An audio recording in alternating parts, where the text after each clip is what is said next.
লা হাওলা ওয়ালা কুওয়াতা ইল্লা বিল্লাহ, যার অর্থ আল্লাহর সাহায্য ছাড়া কারো কোনো উপায় এবং শক্তি নেই। প্রিয় দর্শক, আজকে আমি আপনাদের সামনে এই আয়াতের ফজিলত সম্পর্কে আলোচনা করব।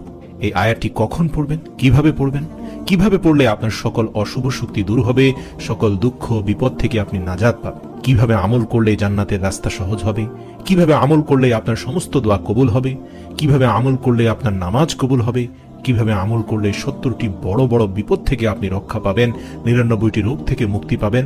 হাদিস শরীফের আলোকে আজ আমি এই সহজ জিকিরের বিশাল ফজিলত আপনাদের সামনে তুলে ধরার চেষ্টা করব ইনশাআল্লাহ। 1 নম্বর হচ্ছে দারিদ্রতা দূর হবে এই জিকির দ্বারা। হযরত ইবনে আব্বাস রাদিয়াল্লাহু তাআলা আনহু বলেন, নবী করিম সাল্লাল্লাহু আলাইহি সাল্লাম ইরশাদ করেন, যাকে দুঃখ চিন্তা ঘিরে আছে তার উচিত বেশি বেশি লা হাওলা ওয়ালা কুওয়াতা ইল্লা বিল্লাহ পড়া। অন্য এক হাদিসে আবু হুরায়রা রাদিয়াল্লাহু তাআলা আনহু হতে বর্ণিত, তিনি বলেন, একবার রাসূল সাল্লাল্লাহু আলাইহি সাল্লাম বললেন, লা হাওলা ওয়ালা কুওয়াতা ইল্লা বিল্লাহ, বেশি বেশি পড়তে থাকো, কেননা এই বাক্যটি জান্নাতের গুপ্তধন সমূহের, গুপ্ত ভান্ডার সমূহের একটি গুপ্ত ভান্ডার। অর্থাৎ এখানে রাসূল সাল্লাল্লাহু আলাইহি সাল্লাম 3 স্তরের শ্রেষ্ঠত্ব বর্ণনা করেছেন। আল্লাহ রাসূল আরো বলেন, যে ব্যক্তি লা হাওলা ওয়ালা কুওয়াতা ইল্লা বিল্লাহ এই বাক্যটি পড়বে, আল্লাহ তাআলা তার 70টি কষ্ট দূর করে দিবেন, যার সর্বনিম্ন কষ্ট হলো দারিদ্রতা।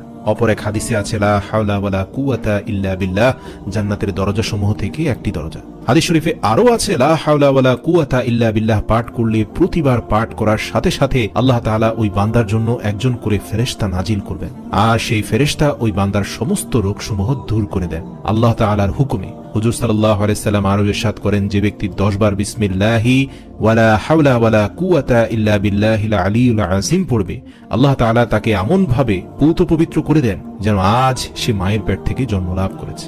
সুবহানাল্লাহ। হযরত আবু মুসা হতে বর্ণিত, তিনি বলেন, লা হাওলা ওয়ালা কুওয়াতা ইল্লা বিল্লাহ, যে ব্যক্তি প্রতিদিন 100 বার পাঠ করবে সে কখনো কারো মুখাপেক্ষী হবে না। বুখারী শরীফের 4202 নম্বর হাদিস। এছাড়া রাসূল সাল্লাল্লাহু আলাইহি সাল্লাম বলেন, জান্নাতের ভান্ডার সমূহের মধ্যে একটি ভান্ডার হলো লা হাওলা ওয়ালা কুওয়াতা ইল্লা বিল্লাহ। ওনার আরেকটি হাদিসে এসেছে, হাজিম ইবনে হারমালা রাদিয়াল্লাহু তাআলা আনহু থেকে বর্ণিত, তিনি বলেন, আমি নবী করিম সাল্লাল্লাহু আলাইহি ওয়াসাল্লাম এর নিকট দিয়ে যাচ্ছিলাম, তিনি আমাকে বললেন, হে হাজিম, তুমি অধিক সংখ্যায় লা হাওলা ওয়ালা কুওয়াতা ইল্লা বিল্লাহ বাক্যটি পড়ো, কেননা তা হলো জান্নাতের গুপ্তধন।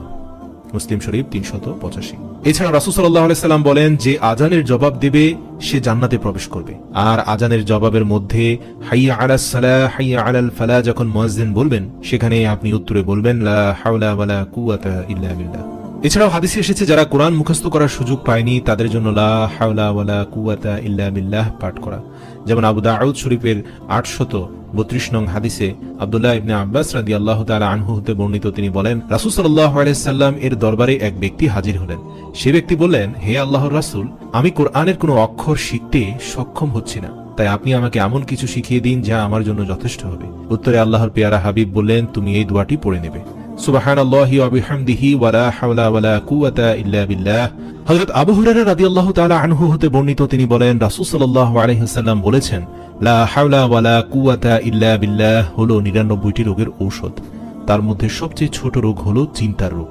যারা টেনশনে থাকেন, সব সময় চিন্তার মধ্যে লিপ্ত থাকেন, পেরেশানি, দুশ্চিন্তা, বুক ধড়ফড়, এই আলামতগুলো যাদের শরীর থেকে মন থেকে যায় না, হযরত আনাস রাদিয়াল্লাহু তাআলা আনহু বলেন, রাসূল সাল্লাল্লাহু আলাইহি সাল্লাম বলেন, তাদের জন্য শ্রেষ্ঠ ঔষধ হচ্ছে লা হাওলা ওয়ালা কুওয়াতা ইল্লা বিল্লাহ।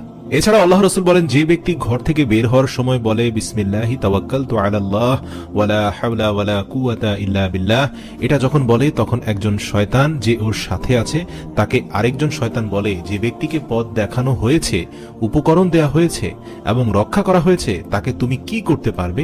তখন একজন শয়তান যে ওই ব্যক্তির সাথে ছিল তাকে এসে আরেকজন শয়তান বলে, সরে যাও, তার সাথে থেকো না, কোনো লাভ নেই, কারণ সে ইতিমধ্যে এমন এক উপকরণ নিজের সাথে নিয়ে নিয়েছে যা তোমার মতো শয়তান কেন, ইবলিস শয়তানও তার কোনো ক্ষতি করতে পারবে না। সুবহানাল্লাহ।